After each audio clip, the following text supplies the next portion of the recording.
Et bonjour YouTube, j'espère que vous allez tous très bien. On se retrouve ce vendredi 10 juillet comme d'habitude. Il est 6h50 et la vidéo comme d'habitude, il va y avoir deux choses qu'on va faire aujourd'hui particulièrement. On va partir sur la transformation de Steven que je vous mets juste là, qui est très joli encore une fois, très content de lui, très fier de lui. Il partait d'un lointain point de départ qui sera maintenant un ancien souvenir seulement. La deuxième chose, et là ce sera sympa parce que du coup Steven est de Tours, donc on va aller faire une séance avec lui. On va sûrement faire une séance upper, mais les conseils qu'on va essayer de vous donner sera sûrement sur les pecs parce qu'il a du mal à les travailler et les ressentir, donc ça va être intéressant de pouvoir vous faire une vidéo là-dessus. Comme d'habitude, je me présente, si vous me connaissez pas encore, je m'appelle Clovis Williams, je suis coach sportif, diététicien. Je me suis formé via différentes certifications en ligne sur le domaine de la nutrition et de l'entraînement.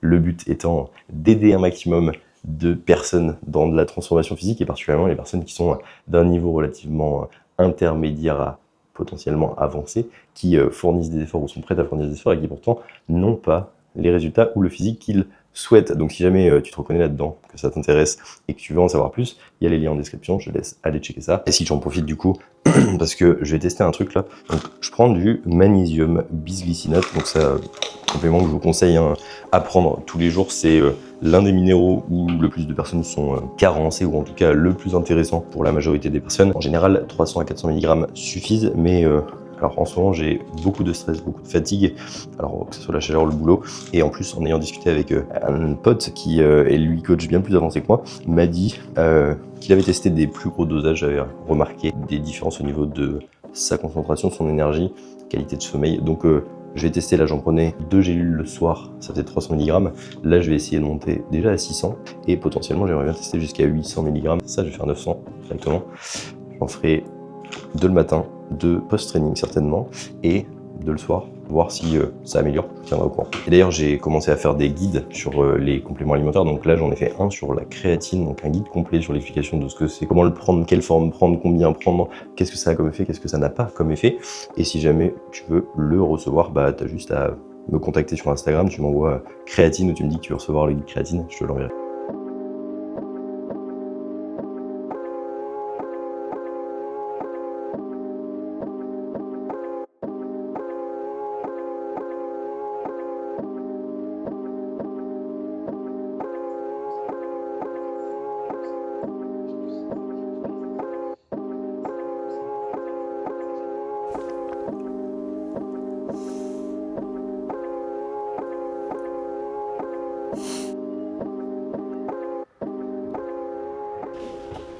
Bon, deuxième café de la journée, comme d'habitude on change pas les routines, hein. Ça me fume parce qu'en vrai, je pense que sur toutes les vidéos, il y a à peu près le même déroulé à chaque fois, mais en fait c'est que mes journées sont comme ça, mon mode de vie est comme ça, et c'est ça qui fait que ça avance relativement bien. Et justement ça va être un petit peu le sujet de la discussion. Alors là j'ai avancé un petit peu sur les corrections vidéo, j'ai commencé les bilans parce qu'on est vendredi, et vendredi c'est jour de bilan. Bref, c'était pas du tout pour ça que je parlais à la base, mais ça va faire un petit peu écho. Là je viens de vous parler de routine, je viens de vous parler de mode de vie, parce que c'est quelque chose qui est très important si vous voulez atteindre un certain physique et si vous voulez surtout le maintenir dans le temps. Et en fait je vous parle de ça parce que j'ai vu le post d'un coach, je l'ai sous les yeux comme ça je vais pas me tromper sur ce qu'il a dit, et je vous exprimerai un petit peu ma pensée là-dessus. C'est quelque chose qui m'a parlé parce que c'est quelque chose dont je me suis rendu compte au fur et à mesure, moi, de mon parcours en tant que pratiquant, mais également là de mon parcours de coach, parce qu'il y a des tâches que j'avais pas envie de faire, il y avait des tâches que je n'aimais pas faire. Bref, je vous dis la quote et je vous explique un petit peu mon idée après.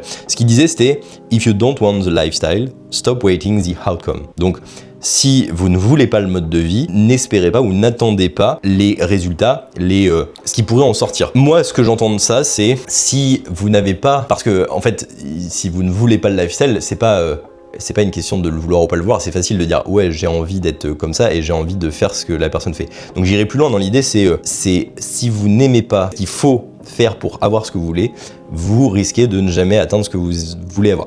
Je m'explique. J'ai remarqué que les personnes qui progressent le mieux en musculation et physiquement surtout, parce qu'au final c'est ça qui compte lorsqu'on fait du body, c'est des personnes qui aiment profondément avoir le mode de vie qui fait qu'elles ont les résultats qu'elles ont. Si votre principal objectif, votre principal focus, c'est d'avoir les résultats, c'est d'être plus musclé, d'avoir un certain body fat, d'avoir une certaine masse musculaire et que c'est la seule métrique qui vous intéresse, alors vous allez potentiellement pouvoir avancer dans cette direction, mais soit vous n'allez jamais réellement être satisfait du résultat, soit à un moment donné vous allez arrêter parce que c'est pas quelque chose de viable que de courir après ce résultat. Là où vous devriez vous concentrer, c'est de plutôt apprécier tout ce qui fait que vous allez pouvoir avoir ce résultat. Parce que aller s'entraîner 5 fois semaine, c'est pas ça qui vous rend musclé. Par contre, aimer aller vous entraîner et donner tout ce que vous avez à ce moment-là, ça, potentiellement, ça peut vous faire progresser. Avoir une diète qui vous fait avoir des abdos, qui vous permet de prendre du poids, c'est super, ça fonctionne. Combien de temps vous allez le tenir si vous n'aimez pas le mode d'alimentation qui va avec? Qu'est-ce qui va se passer lorsque vous n'allez pas avoir la possibilité de suivre une diète? Parce que suivre une diète c'est facile quand tout va bien, mais lorsque vous allez être en vacances, lorsque vous allez être en déplacement, si vous n'aimez pas la manière de manger pour avoir un physique musclé, c'est-à-dire faire attention à avoir suffisamment de protéines, faire attention à faire les meilleurs choix pour votre santé, toujours pareil, en fonction des disponibilités, je vous demande pas de manger du saumon à chaque fois que vous sortez de chez vous, mais je ne pense pas que ne pas pouvoir suivre votre diète est forcément égal à du coup j'ai mangé une pizza ou deux avec un dessert et après vu que j'avais mangé ça le soir j'ai pas suivi ma diète et je me suis tapé un pot de Ben & Jerry.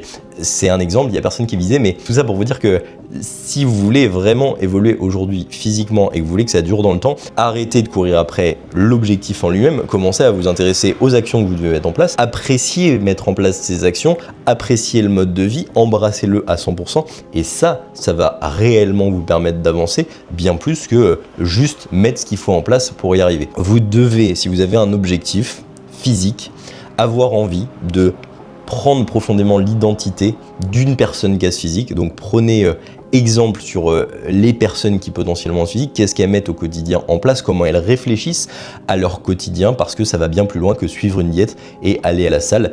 Ça, tout le monde peut le faire, mais se transformer physiquement avec des évolutions physiques relativement élevées et surtout durer dans le temps, ça c'est quelque chose que peu de gens arrivent à faire, mais de nouveau parce qu'ils le font pour les mauvaises raisons. Comme prévu, on se retrouve pour la présentation de la transformation de Steven, donc l'avant-après de Skinny Fat à Shreds. Donc ça, c'était son point de départ, donc on peut le voir, hein. On voit qu'il s'entraîne, ça faisait 4 ans qu'il faisait de la salle avant de me contacter, et ça fait plusieurs années qu'il pratique. Il a eu des phases plus ou moins sérieuses, mais globalement, ces derniers temps, il avait un petit peu relâché. Et, on voit quelqu'un qui a un peu de masse musculaire, mais surtout a beaucoup de fat en trop, surtout au niveau des hanches, du ventre, même on voit au niveau des pecs qu'il y a un petit peu de gras et ça peut d'ailleurs fausser un petit peu sa masse musculaire. J'ai pris en compte le fait que potentiellement il y avait le dos et les épaules qui étaient pas mal en retard sur le physique et ça aura orienté mes choix par la suite. Par contre, des très bonnes cuisses, ça c'est quelque chose que j'avais remarqué directement et c'est quelque chose qui s'est confirmé par la suite, mais ça on le verra juste après. Son contexte c'était 3 séances par semaine, pas de logique sur la construction des séances et sur quoi il entraînait, pourquoi il entraînait, le volume qu'il utilisait. Et en plus, il n'y avait pas vraiment de recherche de technique, il faisait pas n'importe quoi, mais ça allait pas plus loin qu'une personne qui s'entraîne depuis 3-4 ans et qui a jamais essayé de comprendre comment fonctionne son corps, comment il peut améliorer ses ressentis, etc. etc. Sa base d'inspiration principale, ça restait les réseaux et ce qu'on pouvait entendre. Donc malheureusement, on peut entendre de tout et de rien. Donc pas de tracking et manque de technique. On avait 74 kilos au compteur au début avec un pourcentage de body fat aux alentours des 25%. Et enfin, il avait pas vraiment de diète en place. Actuellement, il mangeait pas mal, mais il mangeait un peu à vue et surtout il s'était un peu laissé aller depuis 5 semaines sur ses consommations. Il avait des sorties régulières de repas en dehors de chez lui, au restaurant ou en fast-food. Et donc forcément, le résultat parle de lui-même. Donc c'est pareil, ça vous montre un peu... Tout à l'heure, je vous parlais de vous devez aimer le mode de vie si vous voulez atteindre le physique. Un certain mode de vie donne un certain physique et à un moment donné, si vous n'êtes pas satisfait de votre physique, c'est que votre mode de vie, la manière dont vous fonctionnez aujourd'hui, vous donne les résultats que vous avez aujourd'hui. Vous avez toujours les résultats que vous méritez. Alors attention, hein, pas tous égaux et on n'a pas tous les mêmes résultats aux mêmes efforts. L'objectif physique, athlétique, sec et plus musclé, c'était sa demande sans plus d'explication, mais il y avait aussi derrière ça une idée d'améliorer son hygiène de vie globale, d'améliorer ce qu'il pouvait mettre en place et se sentir moins se sentir du coup plus dans le contrôle. Donc le plan simple, Il y avait la partie training et la partie diète que je vais vous présenter. Au niveau du training, 4 trainings par semaine, c'était une possibilité pour lui. Donc je l'ai organisé en fonction de ses jours où il ne voulait pas s'entraîner et les jours où il voulait s'entraîner. Il fallait qu'il ait son week-end, donc 2 off le samedi, dimanche. Il avait également un off en milieu de semaine le mercredi et sinon il s'entraînait lundi, mardi, mercredi, jeudi. À partir du moment où j'ai quelqu'un qui veut pas s'entraîner le week-end et qui peut pas s'entraîner le week-end, je choisis généralement un training sur 4 jours. 5 jours me paraît être une fréquence un peu trop élevée parce qu'il n'y a jamais de jour off entre toutes les séances. Ou alors je fais le choix d'un split dans ce cas-là si je dois faire 5 séances avec du coup des séances beaucoup plus petites, un épaule-bras par exemple ou des choses comme ça. Donc là le focus en place était un focus dos-épaule comme dit plus haut. Le programme se présentait comme tel, pull, push, legs, upper, avec sur le pull une priorisation du grand dorsal particulièrement, donc sur le volume, sur le choix d'exercice et l'ordre des exercices. Sur la push, on avait 2 pecs. Alors, je me suis fait avoir, du coup, par rapport à son physique, mais dans le doute, je préférais me dire qu'il avait des gros pecs, que c'était pas le focus principal, et surtout, moi, je préférais prioriser le grand dorsal et les épaules à ce moment-là. Alors, en sachant que pec, là, il avait 3 séries de 2 exos, ça lui faisait 6 séries déjà sur une seule séance, ce qui était très bien. Mais derrière, ça me permettait de mettre 6 séries sur les épaules, ça les faisait arriver relativement tôt dans la séance et donc être relativement frais.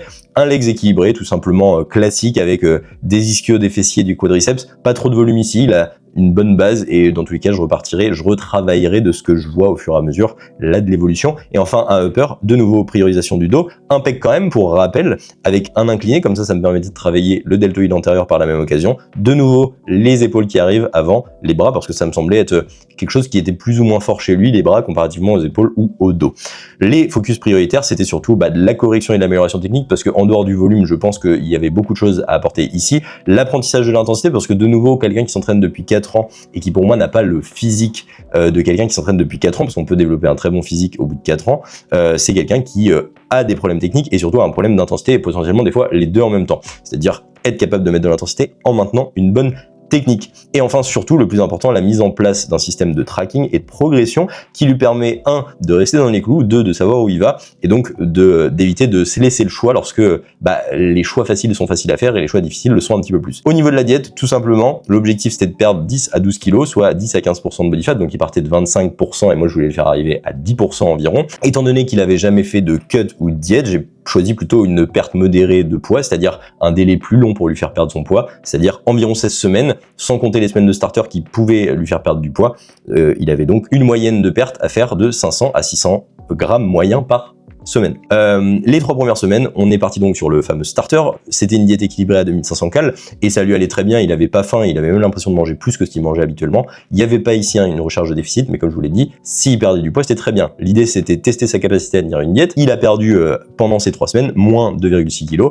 Donc c'était un bonus pour le vrai déficit qui allait suivre. Les 3 semaines suivantes, on a gardé la diète à 2500 parce qu'elle était relativement basse et ça me paraît être trop prématuré pour changer quelque chose ici, et surtout il y avait un autre levier qui était actionnable, les steps. Il a un travail qui est très actif, il faisait 10 à 12 000 pas par jour, juste au boulot. Donc l'implémentation de steps en dehors était beaucoup plus facile et ça lui permettait de perdre du poids sans toucher au cal. Et là de nouveau, moins 2,4 kg. Donc là en 6 semaines, on avait déjà perdu quasiment 5 kg, donc quasiment la moitié du poids qu'on avait à perdre pour les 8 semaines qui allaient suivre. L'idée encore une fois, c'est que plus on commence gras, plus c'est facile de perdre du poids rapidement, sans que ce soit délétère au niveau de l'appétit et sans que ce soit délétère au niveau de la masse musculaire. Ensuite, on a eu 2 semaines à 2200, donc la première diminution des calories, relativement importante, mais sans être dans des ranges trop importantes non plus. Et derrière 4 semaines où on a mis 2200 plus un refeed. Donc là, l'idée c'était de perdre rapidement de nouveau, ça restait la première partie de la cut. On a mis en place un refeed, pardon, parce que je voulais que la fatigue reste relativement basse et le poids dropper bien, donc ça me permettait de lui faciliter son déficit, éviter qu'il accumule trop de fatigue liée à la cut, au fait qu'il soit bas en calories, et en plus, le poids allait tellement rapidement et facilement dans la direction où vous voulez qu'on aille, que je voulais pas que ça descende trop rapidement, et en plus, alors ça descendait rapidement, et du coup ça me permettait surtout d'implémenter un refeed, donc lui faciliter les choses. Donc là, ici, moins 3,8 kg sur les 6 semaines qu'on suit, donc là on voit que déjà le rythme ralentit, mais forcément plus on avance, plus la perte de poids est lente et plus on veut qu'elle soit lente dans tous les cas. Derrière 5 semaines à 2000 calories, donc là de nouveau une diminution, 200 cales, pas grand chose, on a gardé le format avec 4 jours à 2000 sur les jours d'entraînement, 2 jours à 1800 sur les jours off, donc là où il en a potentiellement le moins besoin, en tout cas où ça sera le moins impactant d'un point de vue appétit, des fois ça peut être différent, et surtout il avait droit à un refeed toujours à 2500, donc beaucoup plus haut, et là je lui ai proposé de le faire quand même sur les jours où il s'entraînait parce que ça lui permettait d'avoir plus d'énergie à ce moment-là, d'avoir un bon pump, etc. et éviter potentiellement d'avoir trop de prise au niveau du poids, même si c'était pas la métrique la plus importante à ce moment-là, mais sur le jour on, plutôt le refeed, mais je lui offrais la possibilité de le faire sur un jour off, parce que ça lui permettait aussi d'avoir une journée avec sa copine pour aller manger au restaurant ou quoi, mais fallait qu'il reste dans cette 2500 cales, et c'est comme ça qu'on gère normalement un repas hors diète si on veut s'assurer d'avoir des bons résultats. Diminution des calories de moins en moins importante du coup, parce que le délai oui, parce que je voulais que la perte de poids se fasse moins vite, parce que le BF était plus bas. Donc priorisation des calories sur le jour de training, comme je vous l'ai expliqué. Ici, on a perdu 2,3 kilos. Et enfin, on a fait 2 semaines à 2100 calories, donc légère réaugmentation, 3 repas à 2000, 2 repas à 1008, donc j'ai exactement gardé la trame ici, comme ça ne complique pas les choses pour lui au niveau d'une modification de diète, parce qu'à ce moment-là de la cut, on n'a pas trop envie que ça change tout le temps, parce que des habitudes se sont formées et c'est plus facile à tenir. Et donc, 2 fois 2500, donc 2 refeeds dans la semaine, un qu'on pouvait caler absolument tout le temps sur un jour on, permettait de tester pour la reverse aussi et voir comment le physique réagissait, et un sur un jour off pour pouvoir faire un repas avec madame. Et s'il voulait, il pouvait même rassembler les deux, avoir une journée à 3000 cales et 4 journées à 2000 en l'occurrence. Donc 2 refeeds par semaine pour réduire fatigue et faciliter la fin de cut sans changer trop le total calorique. Et ici, il a perdu 400 grammes, donc sur 2 semaines, moins 400 grammes, moins 200 grammes par semaine, ce qui est un rythme normal au poids où il était. Et ça a fait une vraie différence sur le physique à la fin. Actuellement, il est en reverse pour 4 semaines. Et l'idée, c'était de finir de perdre un petit peu de BF, ou du moins s'assurer de ne pas exploser ses cales en fin de cut pour revenir à une alimentation normale. Et ça, du coup, c'est son physique fin de cut à 16 semaines plus tard par rapport au point de départ, donc beaucoup plus sec, déjà beaucoup plus musclé au niveau des épaules. On voit du coup que les pecs sont pas forcément un point fort, mais pas non plus trop en retard, mais ils vont mériter un travail particulier. Le dos qui commence à bouger et à grossir, donc ça c'est sympa, et même chose, les bras qui mériteront certainement à un moment donné un focus, mais pour l'instant je vais rester plutôt sur épaules, pecs, dos, principalement avec les bras un volume modéré pour le faire travailler. Donc là, on est à 62,5 kg, donc bien loin des 74 kg de départ, un physique plus athlétique, un meilleur recrutement du dos surtout, parce qu'on a déjà fait une séance ensemble, et le prochain focus, comme je vous l'ai dit, pec est toujours dos. Bref, donc voilà pour la transformation de Steven, un petit peu les différentes étapes qu'on a pu mettre en place et la logique que j'ai eu derrière tout ça.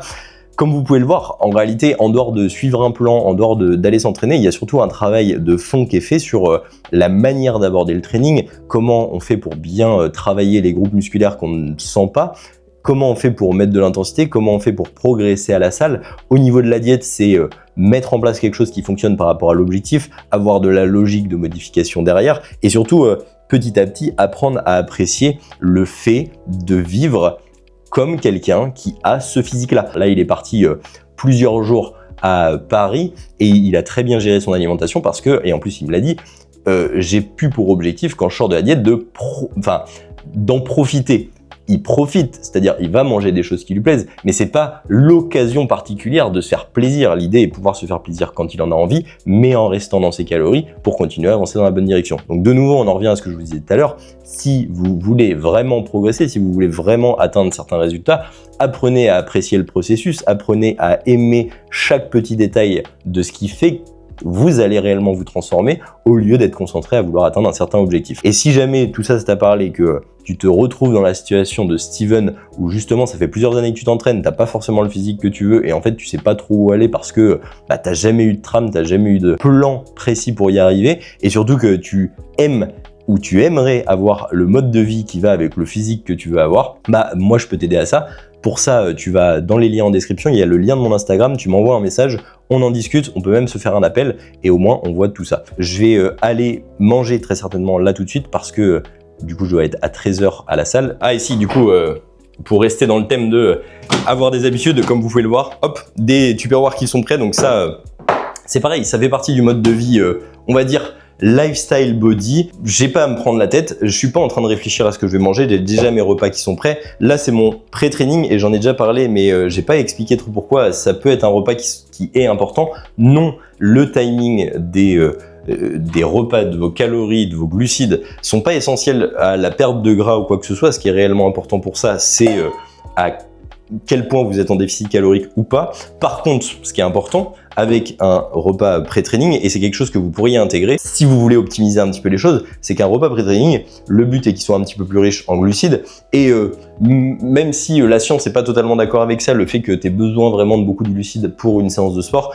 mais en réalité, je trouve, moi personnellement, que ça fait une différence sur moi. Il faut trouver aussi ce qui te convient le mieux. Il y en a qui préfèrent s'entraîner vraiment le ventre vide pour être léger. Moi, je sais, et par expérience avec les élèves que j'ai pu coacher, entre ne pas manger avant la séance et manger avant la séance, il y a un réel différence placebo, peut-être psychologique, de motivation à aller s'entraîner. Les pommes sont meilleures, donc le plaisir est meilleur.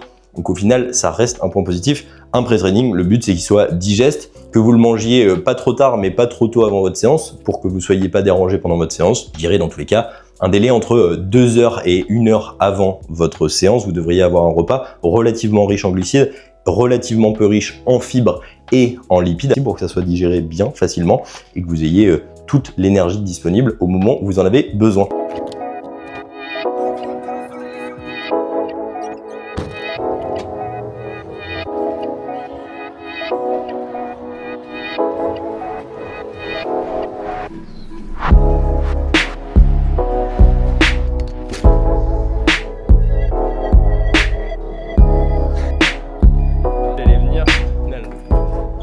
Bon, du coup on se retrouve avec Steven à la salle. Là le but ça va être surtout de revoir les exopecs parce que ça peut être un groupe musculaire qui ressent pas tout le temps bien. En théorie actuellement il a de l'écarté en uniette, celui-là on a bien revu, donc je vais redonner les tips comme ça vous les aurez. Et c'est un bon moyen si vous n'avez pas de poulie d'angle ou de bon pec deck à la salle pour travailler vos pecs, bien les sentir. Après t'as quoi normalement? C'est le décliné à la salle. Du coup c'est sur le décliné justement, il n'arrive pas à avoir trop de sensations. En fait, au début ça allait, et plus j'ai commencé à performer entre guillemets, plus au bout d'un moment je suis arrivé à un plafond de verre où j'améliore plus ce que je fais et je ressens moins les pecs. Pas exactement ce que tu m'avais dit. Donc ça peut être intéressant peut-être qu'on reste dessus au final et qu'on voit si techniquement il n'y a pas des trucs à revoir. C'est ça, ouais, ça doit être lié à ça. Ok, bonne chance.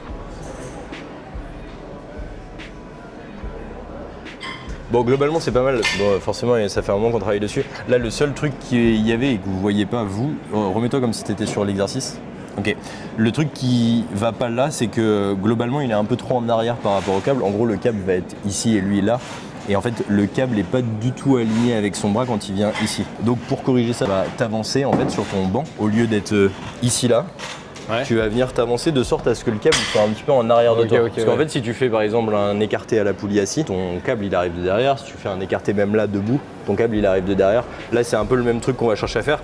Et j'ai fait exprès de pas le bouger comme ça me permettait de voir ça directement. Mais j'aime bien moi perso. Alors soit juste le décaler comme ça et m'avancer un petit peu. Et en fait en étant là, je peux avoir cet angle, tu vois, le câble là, il arrive de derrière et surtout il est relativement aligné avec mon bras. Après sur le reste c'est pas mal.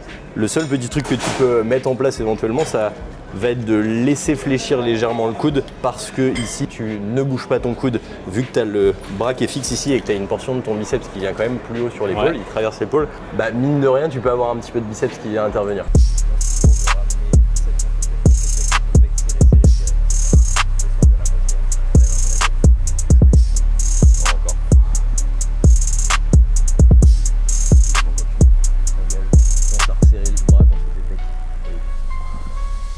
Gros avantage sur cet exo, c'est qu'on peut vraiment venir à l'intérieur, vraiment raccourcir à fond. Donc si vous avez du mal à sentir vos pecs, ça peut être une très bonne manière de les travailler en unilatéral pour vraiment venir raccourcir au maximum, avoir de la sensation sur vos pecs.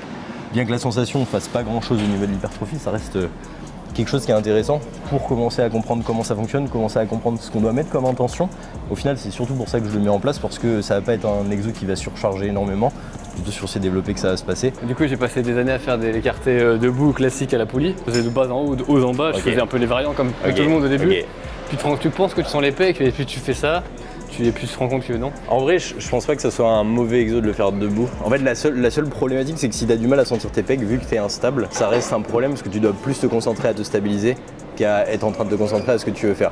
Ça, c'est un premier problème. Deuxième problème, je pense que si je te corrige sur un exercice, même debout, à bien faire l'exo, tu vas mieux sentir tes pecs. C'est pour ça que déjà, on peut pas dire qu'il y ait des bons et des mauvais exos. Il y a des exos qui sont plus intéressants que d'autres pour un objectif particulier. Par contre, le truc, tu vois, c'est classique de faire bas, haut, etc. Est-ce qu'il y a besoin d'autant de variantes pour travailler les pecs? Probablement pas. Là, même sur le fait qu'on est quand même sur un décliné, il y a quand même ton haut de pec qui vient travailler, et dans tous les cas tu as d'autres variantes pendant ta séance où on va avoir le haut de pec qui va travailler. Les exercices, c'est pas un gros groupe musculaire. Enfin, une erreur que beaucoup de personnes font quand ils s'entraînent sur les pecs, c'est qu'ils viennent mettre énormément de volume dessus parce qu'ils aiment, enfin tu vois, les mecs veulent absolument développer des gros pecs, et on voit des séances avec 12, 14, 16 séries de pecs, des trucs qui se répètent, genre développer incliné aux haltères, développer incliné à la Smith. Ça fait beaucoup de volume, je suis pas sûr que tout soit productif. Et en vrai, tu te rends compte qu'il n'y a pas besoin de ça pour construire des pecs. Je pense que c'est le côté satisfaisant plus que productif du coup. C'est pareil, tu vois, le côté plaisir, il a ses limites dans le sens où quand tu t'entraînes pour que ça te fasse plaisir, oui, mais tu t'entraînes aussi pour te développer le mieux possible. Donc si ce que tu mets en place commence à te coûter de la progression, c'est dommage.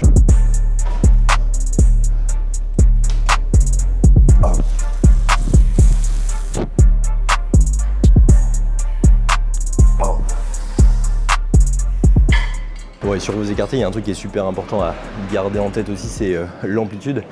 Là, Steven, en l'occurrence, il a des douleurs aux épaules. En tout cas, il a une épaule qui est un peu en vrac. C'est un truc sur lequel on a quand même beaucoup travaillé sur tes amplitudes de travail, parce que tes habitudes, c'était aller toucher la barre sur un développé au niveau du torse. Ouais, parce qu'on a toujours vu, tu sais, plus tu vas bas, peut-être faire mieux.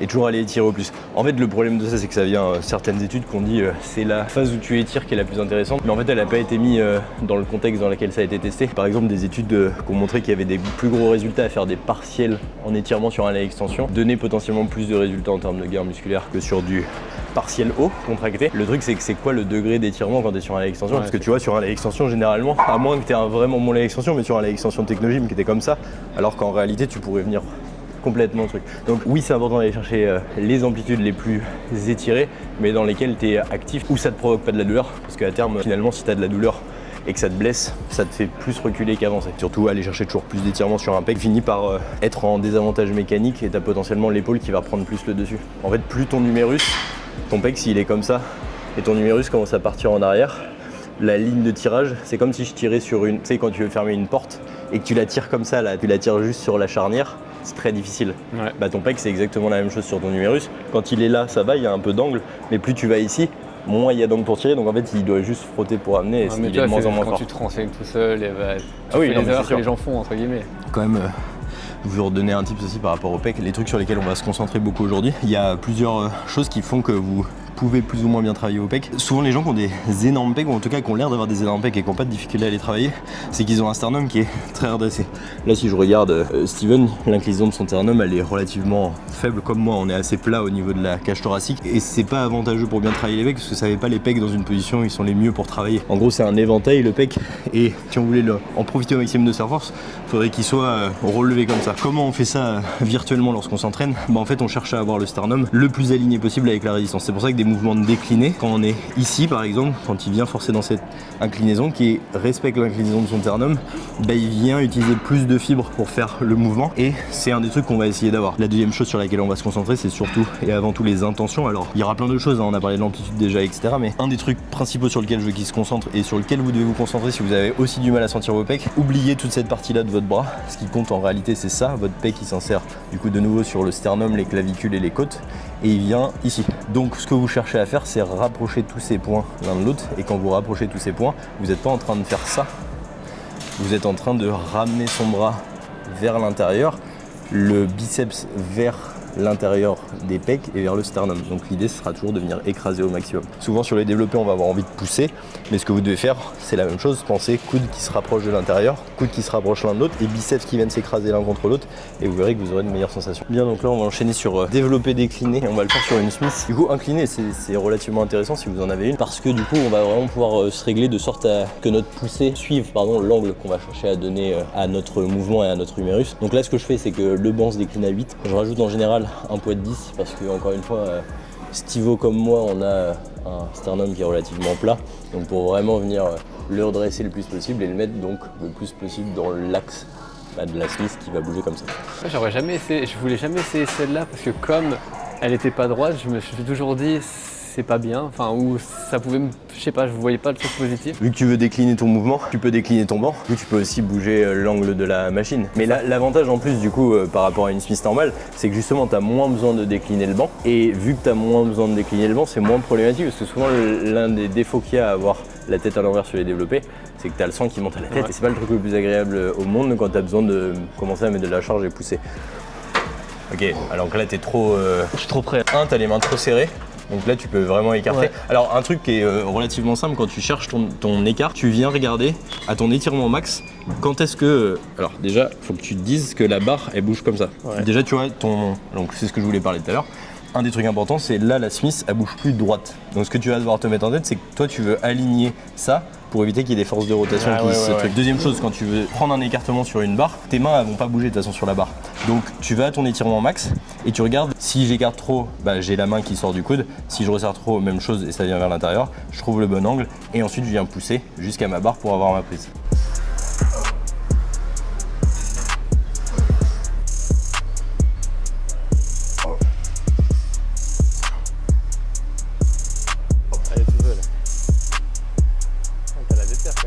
Bon du coup, je pense que ça se voit pas quand je le fais, mais la même chose, quand tu veux bien travailler tes pecs, j'ai encore là pour toi cette sensation que tu veux pousser la barre. En fait, ce que tu dois te concentrer à faire de nouveau, c'est ramener ce coude vers l'intérieur pour vouloir serrer. Donc en fait, quand je le fais, j'ai ça en tête et pas ça, qui est vraiment différent. Et du coup, pour essayer d'avoir un peu plus ça, j'imagine, sans les faire bouger, que mes mains, je veux les faire glisser sur la barre. Tu vois, j'imagine que je suis en train de frotter la barre pour ramener vers l'intérieur. Ouais, comme, ça peut aider comme à... au dos quand on veut serrer comme ça. Ouais, dans l'idée. Bon, du coup, on va faire que 2 exopecs. Lucas et Steven sont venus ensemble. Donc là, Steven dépend de Lucas pour repartir. On va éviter de traîner. Donc déjà, vous avez eu à mon avis quelques tips et quelques blabla intéressants. On va terminer la séance sur dos. On va faire un exo. Et ensuite bras, épaules, histoire de faire une vraie séance upper. Mais globalement, ce que j'ai donné en conseil là fonctionne un peu partout. Il y aura certainement des haltères qui vont aller dans son prog aussi parce que ça va lui faciliter la tâche sur l'apprentissage de resserrer les bras et pas juste pousser la charge. Donc c'est sûrement un exercice que je vais lui remettre et avoir des mouvements en convergence, donc par exemple une développée couchée hammer ou un développé assis technogym peut être aussi un choix excellent. Vu que les poignets se resserrent, on peut avoir un petit peu plus cette intention de resserrer les bras. Donc ça peut être des solutions aussi si jamais vous avez besoin de travailler au pec. Alors c'est un truc intéressant, il avait du mal à bien sentir son grand dorsal et un truc que je lui ai donné comme cueing, en fait c'est d'imaginer que sa main, il veut la garder le plus longtemps possible loin de lui. Parce que ce qu'il faisait, c'est qu'il voulait ramener sa barre directement dans ses cuisses au lieu de faire une flexion d'épaule, une extension de l'épaule, et donc de faire un arc de cercle. Donc là, au lieu de venir faire le chemin le plus court, en fait ce qu'il fait, c'est vraiment un demi-cercle. Ici, il part et il vient loin. Et depuis, mis au niveau des grands dorsaux, il a un meilleur recrutement. Donc pensez à ça quand vous faites vos exos, de pas juste vouloir emmener d'un point A à un point B de nouveau, de bien faire le mouvement que vous voulez faire. Mais de toute façon, c'est un truc, mais tu vois là, même si on devait réappliquer ça sur les pecs, c'est un truc que j'ai dit à un élève, c'est quand tu fais tes développés, surtout aux haltères, et c'est pour ça que les haltères j'aime bien, c'est oublie que tu veux descendre, monter l'haltère, commence à penser que tu veux l'éloigner pour que ton coude, justement, il fasse ce demi-cercle ou ce quart de cercle sur le côté, et pas juste de descendre, monter, parce que de nouveau, c'est pas du tout l'action que tu veux faire. Toi, l'action que tu veux faire, c'est emmener le coude le plus lent possible de ton pec, parce que c'est comme ça que tu vas étirer au mieux ton pec, et le ramener le plus vers l'intérieur possible quand tu fais ton développé. Et du coup, ça donne plus je fais ça, ça donne je fais ça, et qui est bien différent en termes d'intention.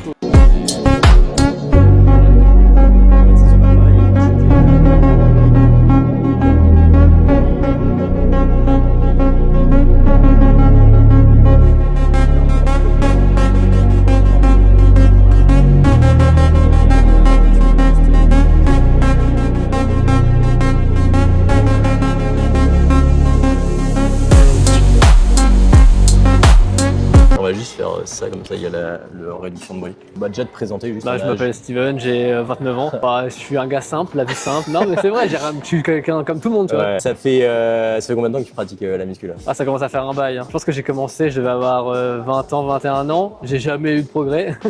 En soi, j'ai jamais été fier de ce que j'ai fait. Okay. Après il y a eu le Covid il m'a mis un stop de cow-boy et après j'ai repris doucement, mais c'était jamais ça, tu vois. En fait, c'est que j'ai toujours fait yo-yo avec mon poids. Okay. Genre tu vois, tu auras des photos de moi avec 3 mois d'intervalle, il y a 10 kg d'écart, tu vois. Okay. Mais et puis un jour, je me suis dit, allez, soit j'arrête le sport, alors que j'aime trop ça, ou soit je prends un coach pour une fois et je me laisse voir ce que ça donne avec un coach. Ok. Et j'en suis là aujourd'hui. Avant de commencer avec moi, où est-ce que tu en étais dans ton parcours? En fait, moi, la muscu, ce que j'aimais bien au début, c'était juste, je soulève lourd, c'est cool. Okay. Ça a commencé comme ça. Puis je voyais que, ok, je soulevais plus lourd que des gens, mais des gens, ils avaient un physique qui m'éclatait. J'étais en mode, oh, après, il a un physique comme ça, alors je soulève plus lourd. Et je me suis dit, faut que je vérifie ça, faut que j'améliore un truc, faut que je change. Sauf qu'au bout d'un moment, c'est dur aussi quand t'es chez toi de faire attention à tes trucs. Donc je me suis laissé aller, je suis parti en vacances, tout le tralala, et puis j'en suis arrivé au point de non-retour. C'était soit j'arrête le sport parce que ça bouge pas, ou soit je prends un coaching, je m'y applique à fond et je vois ce que ça donne. Donc ouais, ça a bloqué sur ta progression, t'avais du mal à voir des vrais résultats physiques? Ah, parce que j'étais pas régulier. En gros, j'allais à la salle, c'est sûr, mais si le programme me saoulait ou l'exercice me plaisait pas, ça me dérangeait pas de changer d'exo, tu vois. Ok, t'avais pas de réelle structure, tu faisais un peu en fonction de tes envies. Et au niveau nutrition, tout ça, t'en étais où? Nutrition, bah, on va dire que j'avais une diète à 2500 cal, mais voilà quoi. On disait pas de moi un cookie. On va dire qu'on a commencé le coaching en février, et dans cette année-là, quand c'était l'été, sur l'été j'avais fait une belle, j'étais bien.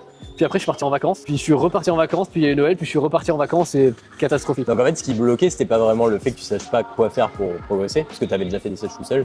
C'était plus que dès qu'il y avait plus le cadre de la cut, dès que tu avais fini. Exactement, mais ça c'est le problème de ma vie. Il me faut un cadre. Mais est-ce que au-delà de ça, tu as appris des choses? Bah oui, c'est le but. Le but c'est quand même de pas garder coaching à vie, mais c'est ça que j'aime bien, comme la séance qu'on a fait aujourd'hui. En soi, c'est de l'information et des connaissances gratuites, mais beaucoup d'un coup.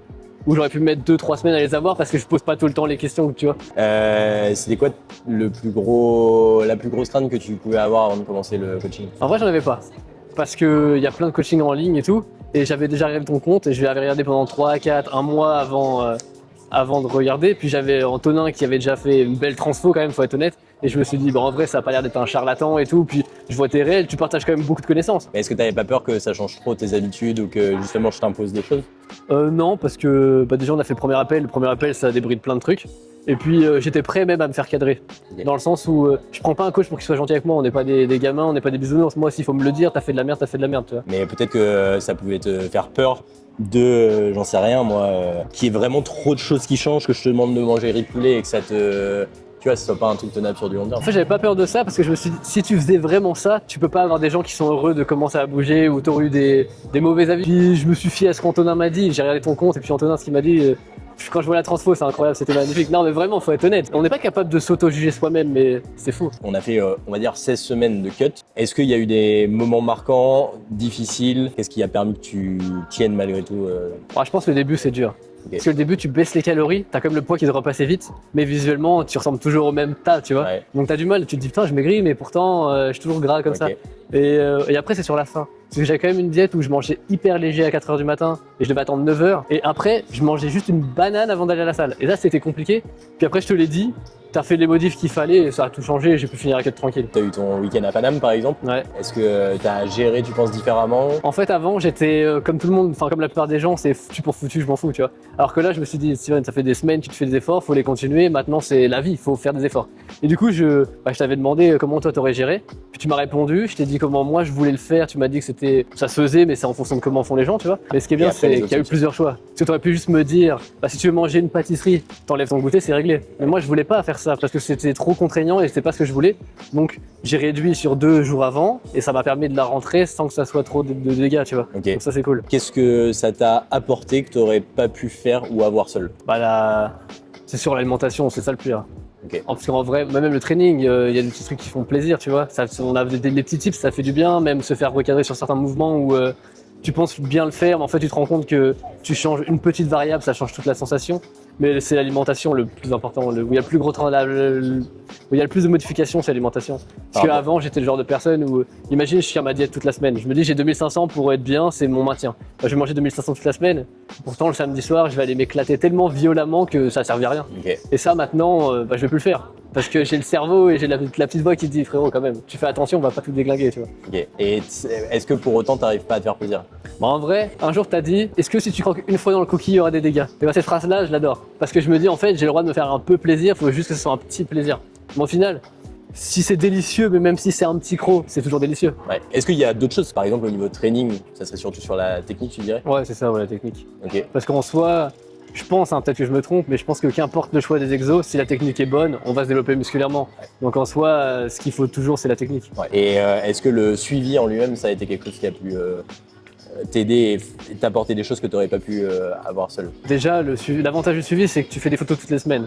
Donc déjà, mine de rien, le fait de faire une photo, il y a comme une petite voix au fond de toi qui dit « fais pas de la merde, parce que vendredi, il y a les photos, tu vois. Ouais. » Et si, en fait, ce que j'aime bien, c'est que même si on est dimanche, j'ai une question ou un truc tout bête, je peux quand même te poser la question, tu vas répondre. Donc ça, c'est quand même un plus. Au-delà du physique, est-ce que ça a changé quelque chose dans ton quotidien ou dans ta manière de voir les choses, penser les choses? Est-ce que tu dirais que t'es une personne différente sur ton quotidien dans les actions que tu mets en place aujourd'hui par rapport à toi il y a 6 mois en arrière? En vrai, je dirais oui. Parce qu'avant, on me proposait de sortir manger un truc, ça me dérangeait pas. Maintenant, sortir de ma routine m'emmerde. Dans le sens où faut que je recalcule, faut que je regère, ça, c'est un peu agaçant.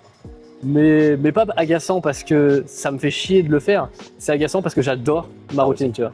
Est-ce que c'est pour toi quelque chose qui est essentiel, la routine, pour Je pense qu'avec le sport qu'on a choisi, qui est plus qu'un sport mais une discipline, la routine c'est important. Ouais. Sans pour autant que tu puisses jamais en sortir? Bon, on peut de temps en temps, tu vois, mais c'est juste que ça soit un peu plus cadré, quoi. Ou alors faut se prendre la tête pour oui, voilà, que ça exactement. fonctionne. Bon, du coup ça a coupé parce que la caméra a surchauffé et on terminait la discussion sur qu'est-ce que tu dirais à quelqu'un qui hésite à prendre du coaching aujourd'hui avec moi? De pas hésiter, parce que c'est une perte de temps d'hésiter.